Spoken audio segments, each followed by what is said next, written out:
Sisipan informasi Jejak Madani.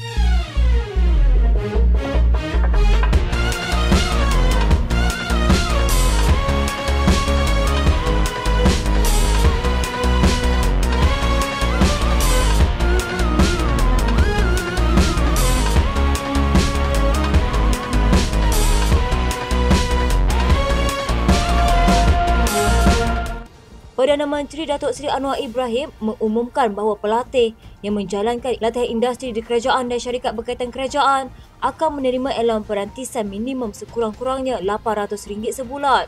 Bagaimanapun, Anwar tidak mengumumkan tarikh permulaannya. Perdana Menteri berkata meskipun secara tradisi pelatih industri tidak menerima sebarang bayaran, namun allowance adalah penting terutama bagi mereka yang tidak berkemampuan dan miskin. Jadi untuk permulaan, interns dari segi tradisi memang tidak dikenakan bayaran. It's true. Sebab dia ada exposure and training. Tapi kalau dia datang daripada keluarga yang miskin, dan dalam beberapa dialog saya di universiti, mereka merayu betul. Dia kata, dah lah, habis kerja, habis belajar. Kemudian tak mungkin dia nak, dan tak ada lagi pinjaman dan bantuan dan PTPTN. Jadi terpaksa bergantung pada ibu bapa. Oleh itu, untuk kerajaan dan syarikat JLC, allowance perantisan minimum RM800 sebulan untuk semua intern. Anwar juga menyeru sektor swasta untuk membayar allowance kepada pelatih mereka. Pada sidang media berasingan, Ahmad Maslan melahirkan harapan agar semua JLC melaksanakan dasar ini berkuat kuasa serta-merta. JLC ni kita paksa rela lah sepatutnya. Paksa rela lah sepatutnya kalau ada istilah itu. Sebab apabila kerajaan telah mengumumkan dan JLC bawah kerajaan, saya kira dia boleh dianggap satu perkara yang patut dilaksanakan oleh JLC. Untuk syarikat swasta, tunggu pengumuman bajet nanti. Ditanya jika ini akan memberi kesan kepada JLC dengan pengumuman mengejut itu, Ahmad berkata ia tidak akan memberikan banyak kesan kerana tidak ramai pelatih yang diambil bekerja oleh mereka. Dia turut mengesahkan bajet 2024 akan dibentangkan pada 13 Oktober tahun ini. Selalunya minggu keempat, tetapi tak ada salahnya kita mendahulukan seminggu awal daripada biasa. Sebab ada banyak mungkin perkara yang akan sebelum bajet dan selepas bajet, pembentangan rang undang-undang macam-macam. Jadi kita mungkin nak memberikan lebih masa lah. Perdana Menteri Datuk Seri Anwar Ibrahim berkata, kerjasama kerajaan Malaysia dengan pengasas dan ketua pegawai eksekutif Tesla Incorporate dan SpaceX, Elon Musk akan membuka puluhan ribu peluang pekerjaan tenaga mahir di negara ini. Beliau berkata ia sesulang persetujuan diberikan Musk untuk melabur secara besar-besaran di Malaysia, termasuk membuka ibu pejabat Tesla di Cyberjaya. Anwar berkata perkara itu dimaklumkan Musk kepadanya dalam persidangan video yang turut disertai Menteri Pelaburan, Perdagangan dan Industri Tengku Datuk Seri Zafrul Abdul Aziz dan Menteri Komunikasi dan Digital Fahmi Fadzil. Peningkatan dalam EV yang telah berjalankan tapi nak ditingkatkan, dia telah setuju untuk adakan ibu pejabat di Cyberjaya dan akan operasi dari Cyberjaya. SpaceX itu 3 syarikat Malaysia telah terlibat dan untuk dalam projek itu. Jadi maknanya persetujuan dia untuk melabur secara besar dan dia telah bagi pengakuan untuk mengadakan kunjungan ke Malaysia dalam masa singkat. Anwar berkata pertemuan dengan Musk adalah satu perkembangan yang cukup baik kepada negara, terutamanya dalam bidang EV. Kemudian tentang Starlink, tentang internet access, connectivity, itu kita bersetuju. Ini akan memberikan ruang kepada semua kawasan luar bandar, sekolah, universiti untuk mendapat direct access internet secara yang murah. Dan walaupun 40 disediakan awal, tapi dia bagi pengakuan untuk memberikan keutamaan kepada Malaysia. Pengerusi Jawatankuasa Majlis TVET Negara, Datuk Seri Ahmad Zahid Hamidi berkata kerajaan perlu melaksanakan dasar baru yang menggariskan gaji minimum RM2,000 sebulan untuk graduan kelulusan pendidikan dan latihan teknikal dan vokasional. Beliau berkata adalah tidak adil apabila graduan TVET menerima gaji minimum RM1,500 seperti pekerja lepasan sekolah lain.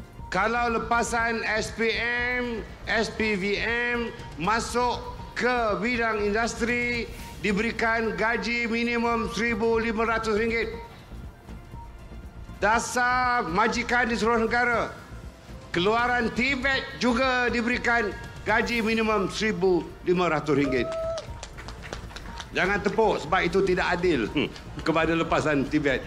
BM buat dasar baru. Kelulusan keluaran Tibet mesti diberikan gaji minimum RM2,000.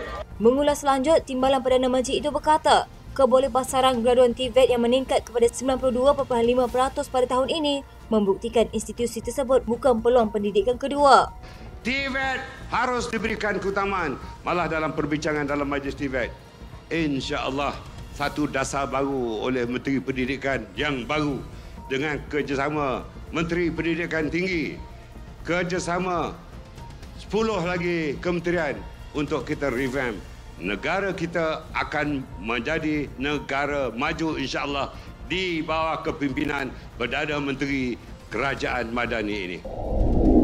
Penerima sumbangan asas rahmah boleh membuat pembelian barangan keperluan asas tanpa tunai di 600 pasar raya dan kedai runcit di seluruh negara yang terlibat dalam program itu. Menurut Timbalan Menteri Kewangan Datuk Seri Ahmad Maslat, antara permis terlibat ialah rangkaian MyDate, 99 Speedmart, EconSave, Lotus Malaysia dan Giant Hypermarket. Dan sumbangan asas rahmah ini berjumlah RM600, RM100 sebulan untuk selama 6 bulan. Dan mereka hanya perlu menggunakan kad pengenalan dan pergi ke 600 outlet. Contoh Mydin, Giant, EconSave, The Store, Pacific, Mili Mewah, 99 Speedmart, Tesco, Pasar Raya dan Pasar Mini yang lain yang ada di seluruh negara. Kerajaan mengumumkan lebih 210 penerima STR dalam kategori miskin tegar berdasarkan data IKASI akan menerima saraf berjumlah RM600 mulai hari ini dalam bentuk tanpa tunai berjumlah RM100 setiap bulan bagi tempoh 6 bulan sehingga Disember ini. Malaysia dijangka menjadi tumpuan pelabur-pelabur institut terbesar di dunia yang dihoskan oleh UBS, bank swasta terbesar di peringkat antarabangsa pada masa akan datang. Menteri Ekonomi Rafizi Ramli berkata, pihaknya telah berjumpa dengan pelabur-pelabur institusi yang mempunyai aset di bawah pengurusan antara RM180 bilion dan RM3.2 trilion dan bertukar pandangan tentang situasi ekonomi dan politik semasa di samping berkongsi pelan-pelan kementerian untuk tahun-tahun mendatang. Menurutnya dalam perbincangan tersebut, kementerian telah memberikan fokus kepada Pelan Hala 7, peralihan tenaga negara yang mampu memberi impak yang besar kepada ekonomi Malaysia dengan jumlah peluang pelaburan sebanyak RM637 bilion. Terdahulu beliau mengetuai delegasi Malaysia ke Singapura bagi menghadiri mesyuarat jawatankuasa bersama peringkat Menteri Malaysia Singapura untuk Iskandar Malaysia JMCIM ke-16 yang berlangsung pada 14 Julai lalu. Antara lain, JMCIM telah bersetuju untuk mewujudkan sebuah pasukan petugas khas untuk mengkaji penubuhan zon ekonomi khas Johor Singapura. Tujuan zon ekonomi khas ini adalah untuk meningkatkan pelaburan dan pekerjaan berkualiti tinggi di Johor dan Singapura dengan memudahkan aliran pergerakan manusia, barangan dan perniagaan. Pasukan petugas khas ini akan diterajui oleh Kementerian Ekonomi dari Malaysia dan Kementerian Perdagangan dan Industri dari Singapura dengan sokongan dari agensi kerajaan lain. Tambahnya lagi, Kementerian Ekonomi akan terus mengambil sikap terbuka terhadap kerjasama serantau terutamanya dalam bidang ekonomi, bakat dan teknologi. Kementerian Pembangunan Wanita, Keluarga dan Masyarakat merancang untuk mewujudkan anjung kasih Yayasan Kebajikan Negara di semua hospital kerajaan bagi menyediakan penginapan sementara kepada waris pesakit yang kurang berkemampuan. Menterinya Datuk Seri Nancy Shukri berkata, fasiliti itu membantu menjimatkan kos penginapan waris atau keluarga pesakit dengan purata penjimatan antara RM100 hingga RM500 sehari. Katanya pelaksanaan inisiatif itu jelas memperlihatkan komitmen berterusan kerajaan meringankan beban rakyat, khususnya golongan berpendapatan rendah dan sederhana. Beliau berkata ketika ini terdapat anjung kasih YKN di 18 hospital di seluruh negara dan terbaru akan dibuka di Hospital Raja Perempuan Zainab II, Kelantan hujung tahun ini. Katanya menginap di anjung kasih lebih menjimatkan berbanding di hotel bajet atau rumah tumpangan. Malah pelbagai kemudahan turut disediakan seperti bilik rehat, bilik mandi, pantry dan ruang pencuci pakaian yang lengkap seperti hotel 3 bintang. Kerajaan memperuntukkan hampir RM800,000 bagi membantu pelajar tingkatan 6 dan kolej vokasional di seluruh negara menerusi inisiatif rintis bantuan tanpa tunai. Menteri Perdagangan Dalam Negeri dan Kos Sara Hidup, Datuk Seri Salahuddin Ayub berkata, peruntukan itu akan memberikan manfaat kepada lebih 5,000 pelajar dengan setiap daripada mereka menerima RM150 seorang. Beliau berkata pihaknya menyasarkan menyelesaikan agihan bantuan itu pada bulan depan. Sehingga kini katanya seramai 3,176 pelajar tingkatan 6 dan kolej vokasional di seluruh negara sudah menerima bantuan RM50 sebulan bagi tempoh 3 bulan membabitkan peruntukan RM476,400. Kita bantu untuk mereka membeli broadband untuk kemudahan pendidikan mereka dan juga kos pengangkutan mereka. Jadi inilah langkah-langkah yang saya rasa direct to the point untuk kita pastikan kos sara hidup ini dapat kita tangani dengan cepat. Dan bagi pelajar tingkatan 6 dan kolej vokasional ini memang kita rasakan satu program yang sangat membantu mereka. Salahuddin berkata seramai 481 pelajar terdiri daripada 256 pelajar tingkatan 6 dan 225 pelajar kolej vokasional di sekitar Kuala Terengganu dipilih sebagai perintis bagi pelaksanaan program di Terengganu. Kementerian Perdagangan Dalam Negeri dan Kos Sara Hidup menyasarkan sejumlah 6,400 jualan ramah bergerak di seluruh negara yang dapat memberi manfaat kepada orang ramai dan pada masa sama membendung kenaikan harga barang keperluan. Timbalan Menteri Perdagangan Dalam Negeri dan Kos Sara Hidup, Fauzah Saleh berkata, pihaknya percaya jualan rahmah bergerak yang diadakan 2 kali sebulan di setiap Dewan Undangan Negeri mampu memberi tekanan kepada pemain industri bagi mematuhi harga yang ditawarkan semasa jualan itu. Beliau berkata kenyataan harga barangan keperluan akan meningkat hingga 20% bulan depan, datangnya daripada pihak industri dan bukan kerajaan. Katanya kita kena sedar bahawa industri ini memanglah tujuan mereka untuk meraih keuntungan. Jadi sebab itu saya nasihatkan rakyat jangan panik. Saya juga meminta pengguna bertenang. Pihak kerajaan akan buat apa yang patut bagi memastikan harga barang tidak meningkat. Contohnya kita akan adakan jualan rahmah dan jualan rahmah bergerak. Ini kita nak bantu pengguna dengan lebih murah berbanding pasaran.